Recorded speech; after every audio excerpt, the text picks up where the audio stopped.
Hi there, my name is Stephen Kahn, and I'm doing a live video here for the first time, so bear with me as I learn the ins and outs of how to live stream on YouTube. But I thought that I could fill a little niche on YouTube that's not being serviced too much by having live daily Vedic astrology readings or just transit updates based on where the planets and the sun and the moon are at each day. So I'm just gonna go ahead and get into it. And I know that um, there's a chat. Feel free to interact with me. Send me messages, and I'll try and answer questions. Or if you have any sort of comments, feel free to leave them. Try and be nice and respectful. But otherwise, let's have some fun. So just gonna look at the chart real quick, and in future streams, I'm gonna be able to show you this chart. I just wanted to test this out. This is kind of getting my feet wet kind of stream.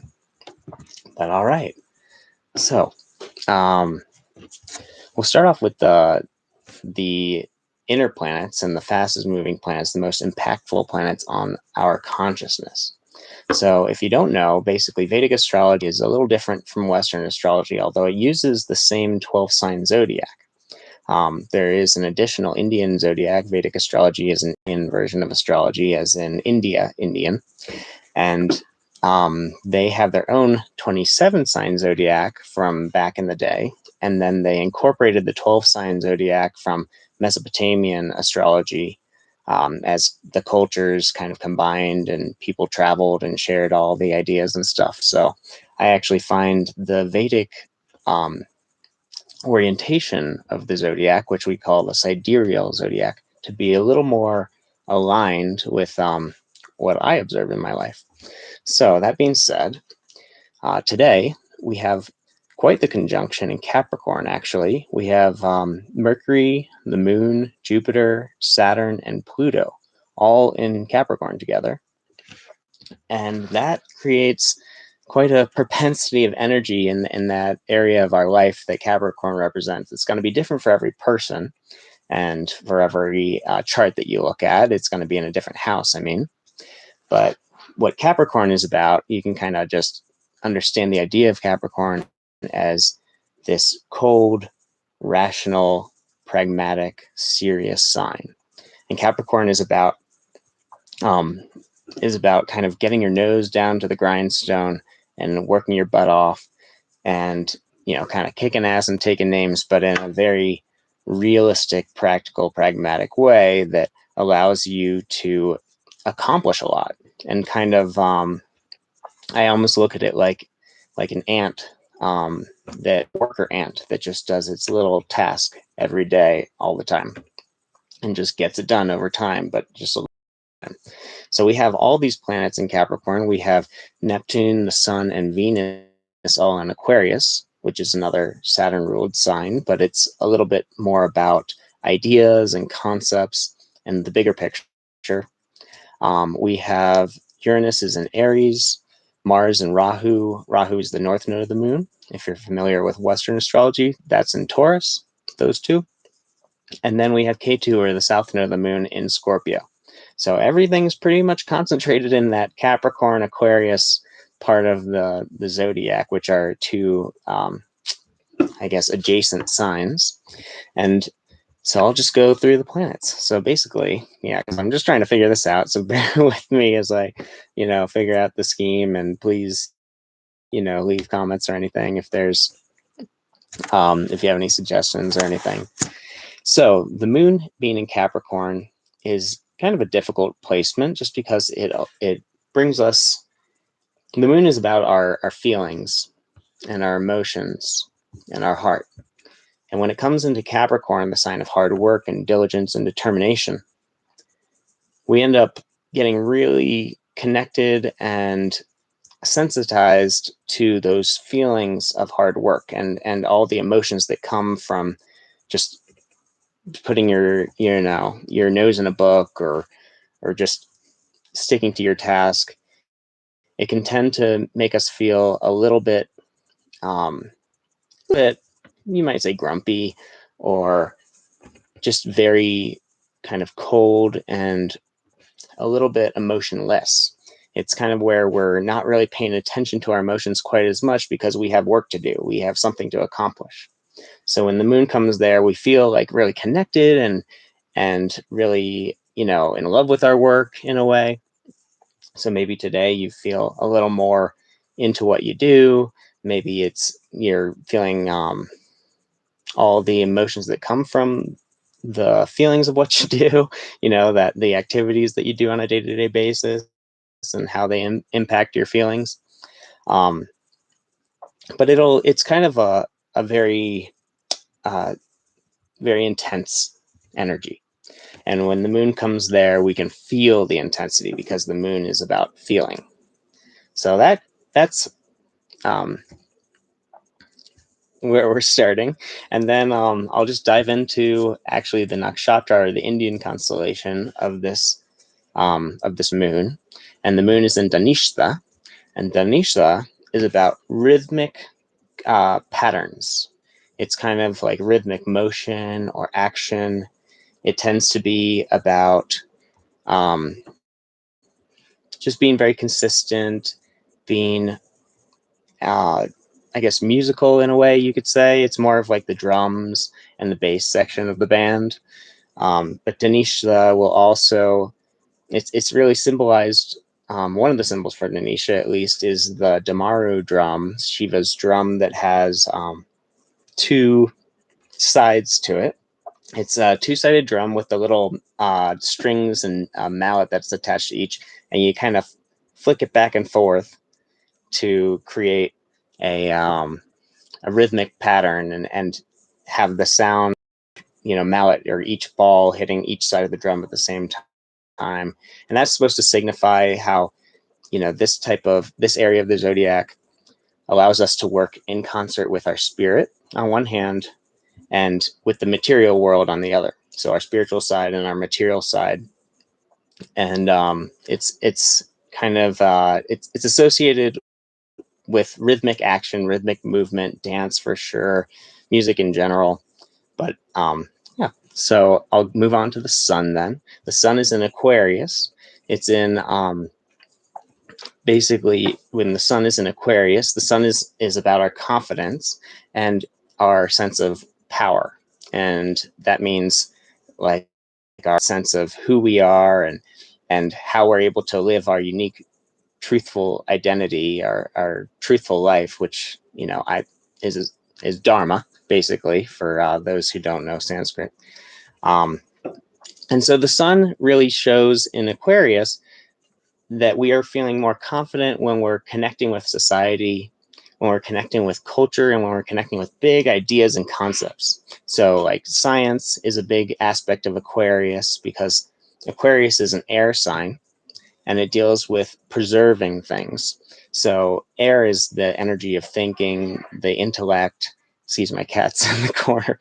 But yeah, so when the sun comes into Aquarius, it ends up making us feel much more confident, much more self-assured, much more connected when we're connected to our culture, when we're connected to society. So we end up, being attracted to and thinking of new and exciting ways to change the world, and maybe meeting up with people that we work with or people in our network circle to kind of conspire about things in a good way, not necessarily a bad way of conspiring, but that's included in there too. So the sun is in Aquarius. It's also in Purva Bhadrapada. Now, Purva Bhadrapada is the nakshatra inside of Aquarius. It also goes a little bit into Pisces. It's at the end of Aquarius.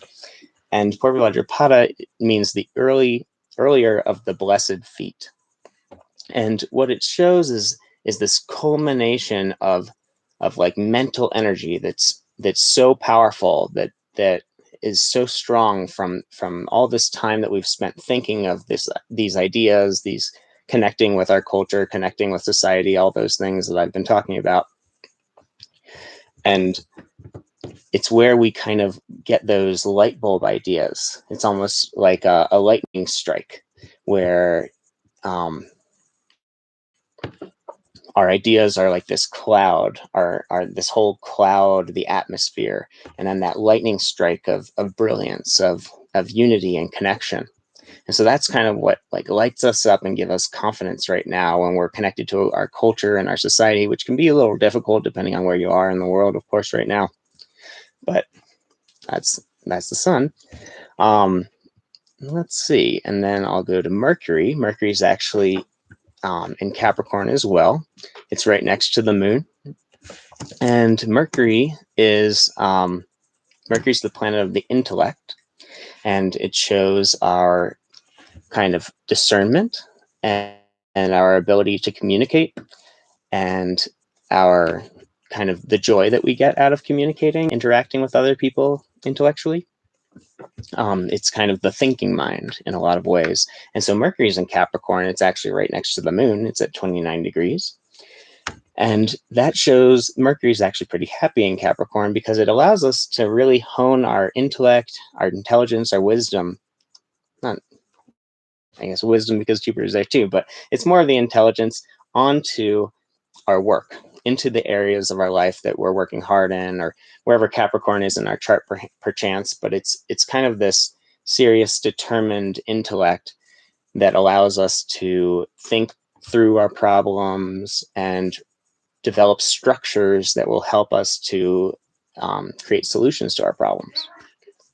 I guess this has taken a little bit of time, and please, I see one person's in here, and if you want to say anything, feel free in the live chat. But yeah, I'll just keep on going, and maybe I'll do it a little quicker now that I see how much time has elapsed. So yeah, the next planet I'll go to is Venus, since that's the next furthest planet from the sun. And Venus is in Aquarius as well. It's with the sun. So it's right next to the sun. It's at 22 degrees when the sun's at 26. And Venus is the planet of our sense of pleasure. It's all about where we look for happiness, where we look for connection, where we look for, you could say, joy. Some people say love, but it's more of a romantic love than kind of an unconditional love. And when Venus is in Aquarius, which is a friendly sign for Venus to be in,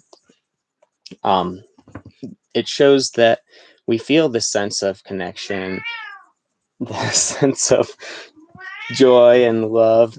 And when Venus is in Aquarius, with regards to all of these concepts that we were thinking about with the sun, so like cultural ideas, just ideas that are bigger than ourselves and our little world. It's more about the big picture and how we're going to change the world, how we're going to the world in a way. That's what Aquarius is all about, is how we're going to influence the greater good, for better or worse. And so when Venus is there, we end up feeling a little bit more joyful and a little bit happier and a little more, pleasure oriented when we're thinking about culture and society, when we're thinking about it's basically where when Venus comes into Aquarius, we feel happier when we're connecting with the greater good, when we're able to communicate our ideas about how to make the world a better place. That gives us a lot of pleasure, a lot of joy. And then, so the next planet I'll go to is going to be Mars. And please excuse my cat. He's getting a little crazy over there. But so Mars is in Taurus. And in Taurus, Mars basically, I'll just describe Mars first. Mars is the planet of kind of our passionate, fiery energy that gets us to really attack the things that we perceive as weakening us and really destroy them, or kind of go at them the way that we see fit. And when it's kind of that fighter inside you, and it's that the part of you that can kind of grow in temperature and anger. It's a part of you that works through your tapas, which are tapas are basically it's like the purification the fire purifier, basically, where you'll put yourself in a difficult situation, like in a yoga pose or in a stressful situation, and you'll see if you can handle it and if you can deal with it. And that is what Mars likes to do, because it wants to remove our weaknesses, and ultimately it wants to remove our inner weaknesses, our whatever those happen to be. So when it comes into Taurus, it'll affect that area of your life where Taurus is in your chart. But Mars in Taurus tends to make us kind of aggressive about feeling good. It makes us really passionate about the senses and where we can find sense pleasure. It might make us want to cook more, because Taurus is all about pleasure, all about joy and beauty. Taurus is actually the female sign for Venus. So when Mars comes into Taurus, we end up feeling like we want to really get to the root of what makes us feel good. It makes us want to, how would I say, it makes us really enjoy kind of attacking the things that are preventing us from feeling a sense of joy and pleasure, the things that are getting in the way of our sense of joy. So we end up, wherever that is in your chart, that'll affect that aspect of your life. Next, I'm going to go to Jupiter, since that's past the asteroid belt, right? And so Jupiter's in Capricorn as well, joining that party. And Jupiter in Capricorn, excuse my cat, sorry about that. He's going a little crazy right now. So Jupiter in Capricorn actually shows that it's a difficult sign for Jupiter to be in, because Capricorn's so serious, and Jupiter is really about expansion and finding hope and meaning in life. So when we're trying to expand and find hope and meaning in the hard work and the determined aspects of our lives, and where we really want to be diligent and where we want to be serious, it can kind of take away from the spiritual aspect of Jupiter, which is kind of getting us a little bit more towards seeing the bigger picture, the broader expansive nature of the universe, and how, when we get to a bigger level, to a higher state of consciousness, then our awareness will allow us to find inner peace and joy, which is which is a theme of Jupiter as well as Venus. But it gives us hope. It gives us meaning. And when Jupiter's in Capricorn, we tend to find a little bit more meaning in the material side of life. So we'll be looking more for money issues and different things that kind of come up around your wealth, around your work, around anything that's a serious pressing issue in your life, a reality check, basically. And Jupiter, the beauty of Jupiter is that it gives us wisdom when it comes into Capricorn and wherever it goes. And so it'll give us wisdom about our work. It'll give us this broader perspective about how to make money, perhaps, or what's happening with our finances. So it's very informative and it's useful, but it can be a little difficult, and it can be a little too materialistic, because it can draw us down into the material world, where Jupiter really likes to bring us up into the spiritual realms and get real mystical with it. The next planet out is going to be Saturn, and Saturn is in Shravana, and then I see just a couple people in here. If you feel like saying hi in the chat or mentioning anything or asking any questions, feel free. But so Saturn is in Capricorn, and in Capricorn actually is Saturn's happy place, because Saturn is the ruler of Capricorn. So Saturn feels very connected and very strong and very secure here. And what Saturn represents is a lot of the Capricorn themes. It's this sense of determination. It's your inner perseverance. And it's really motivated by your desire to make things last a long time, whether that be your own personal body or whether that be your culture, whatever it is. It's all about this kind of protective, passive, very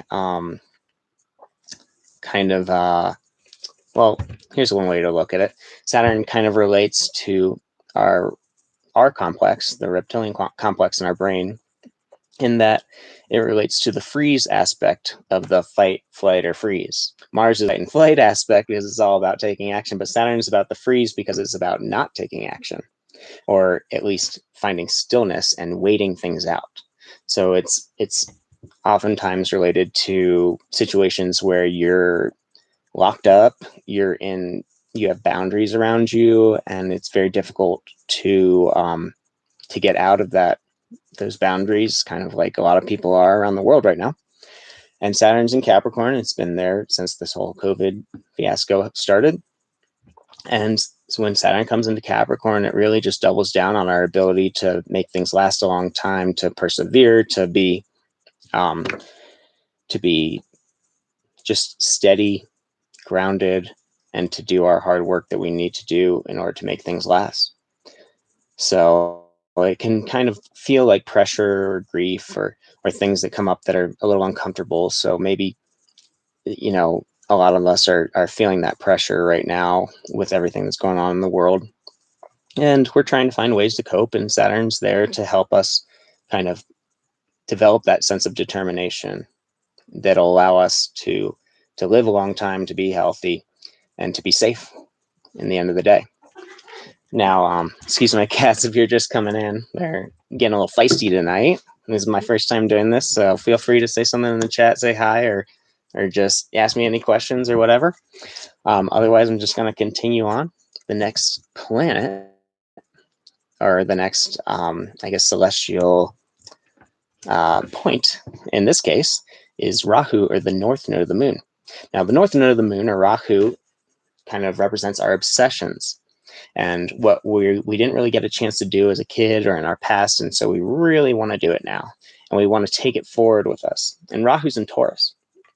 So when Rahu comes into Taurus, basically it's known to be exalted there, which is its strongest placement.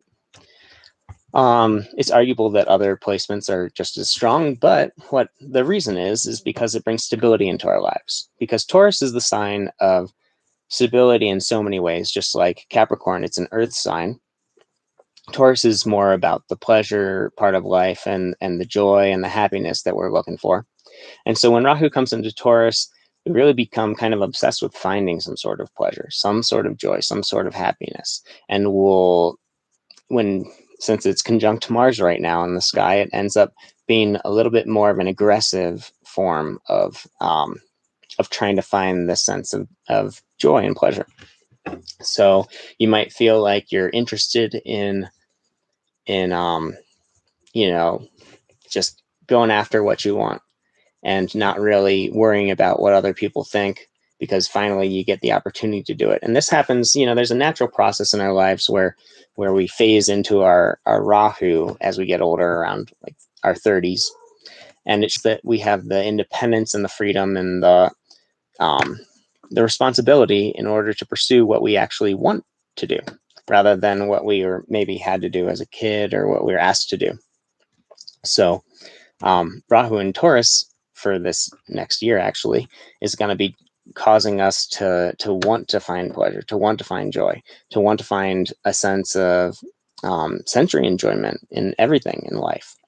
And on the opposite side of Rahu, we have Ketu. And Ketu is actually the south node of the moon. And, Ketu is this, as Rahu was about our obsessions and our future, Ketu was about our past. So Ketu brings us back and allows us to focus more on what we did in the past, what we Ketu really shows that we are it really shows the area of our life where we've spent a lot of time and we've done a lot of work and we're kind of tired of doing it. We kind of were forced to do it as a kid and we don't want to do it anymore.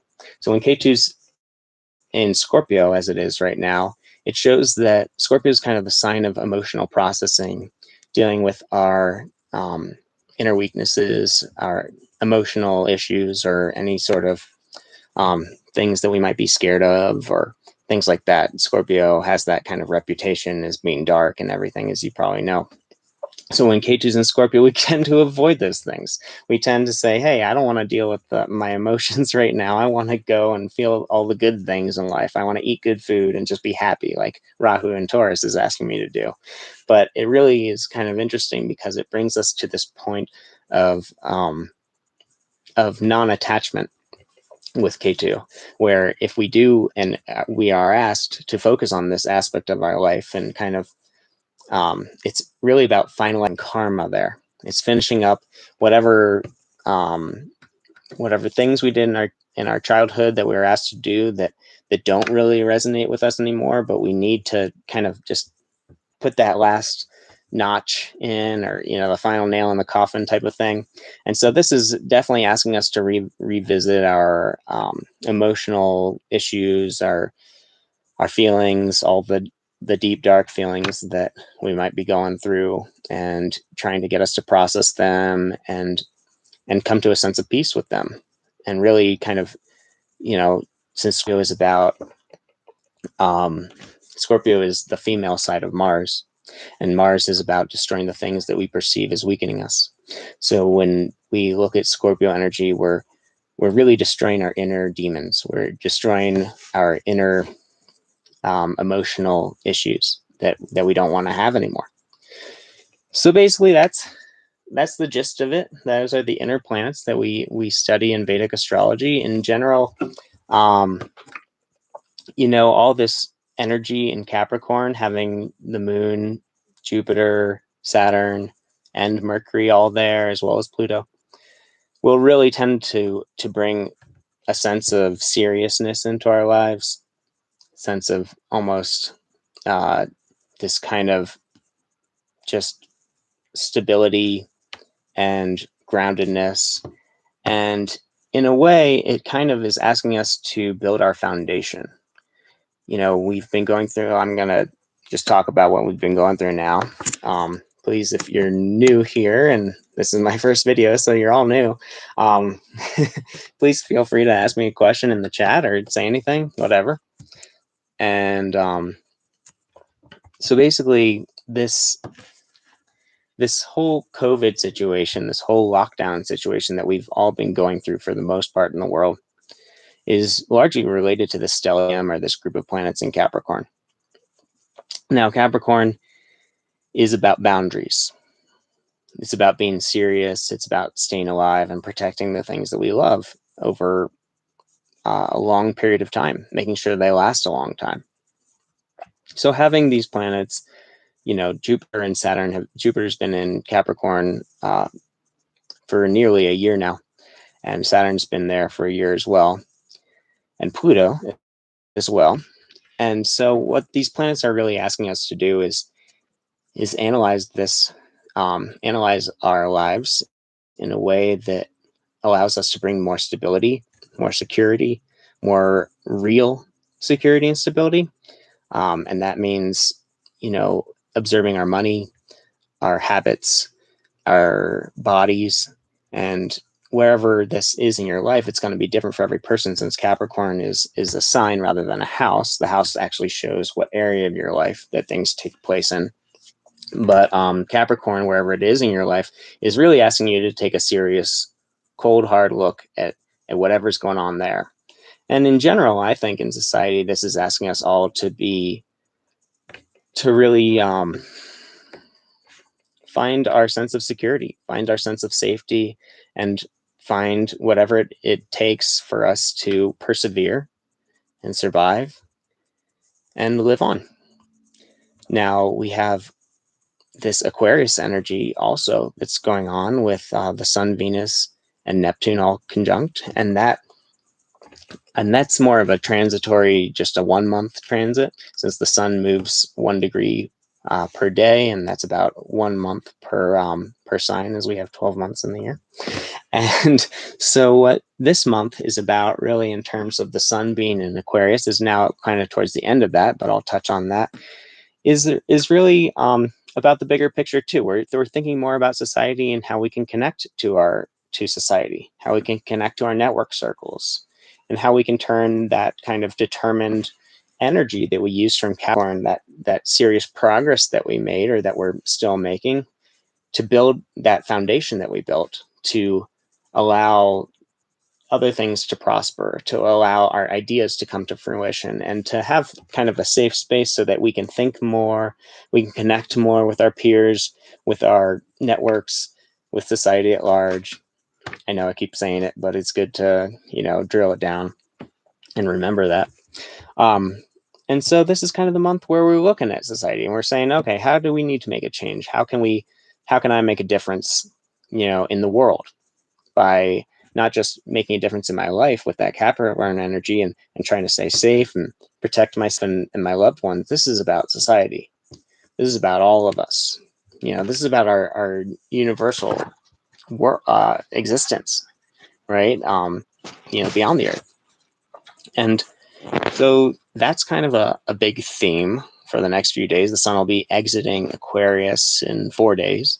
So that'll bring us a whole new, bring us into the Pisces realm, get a little more watery with it. And, means a little more emotional and intuitive rather than so intellectual, which is a big driving force this month, the intellect. Other than that, if anyone has any questions, please feel free to let me know. I'm happy to sit around and talk, or, it looks like one person's in here, so hi. I hope you're doing well today. If you speak English and type English, feel free to type something in the chat. I can understand a little Spanish too, if that's your language.